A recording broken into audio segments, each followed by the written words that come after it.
ચૂંટણીની તારીખ જાહેર થયા બાદ વડાપ્રધાન મોદી દ્વારા એક્સ પર ટ્વીટ કરવામાં આવ્યું છે। ભાજપ અને એનડીએ ચૂંટણી લડવા માટે તૈયાર છે તેવું નરેન્દ્ર મોદી દ્વારા ટ્વીટ કરાયું છે। અમે હેટ્રિક લગાવવા માટે તૈયાર છીએ તેવું વડાપ્રધાન દ્વારા કહેવામાં આવી રહ્યું છે।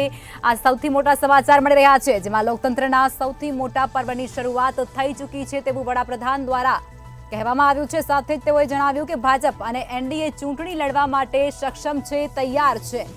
સાથે ચૂંટણીની તારીખ જાહેર થયા બાદ એક્સ પર વડાપ્રધાન દ્વારા એક પોસ્ટ મૂકવામાં આવી છે। તેઓ એ પોસ્ટમાં જણાવી રહ્યા છે કે ભાજપ અને એનડીએ બંને ચૂંટણી લડવા માટે તૈયાર છે। અમે હેટ્રિક લગાવવા માટે તૈયાર છીએ। તમામ ઉમેદવારો અમારા તૈયાર છે તેવું પણ તેમના દ્વારા કહેવાય રહ્યું છે। લોકતંત્રના સૌથી મોટા પર્વની શરૂઆત થઈ ચૂકી છે તેવું વડાપ્રધાન દ્વારા કહેવાયું છે। ચૂંટણીની તારીખો જાહેર થતાની સાથે જ વડાપ્રધાન દ્વારા પણ એક્સ પર પોસ્ટ શેર કરવામાં આવી છે।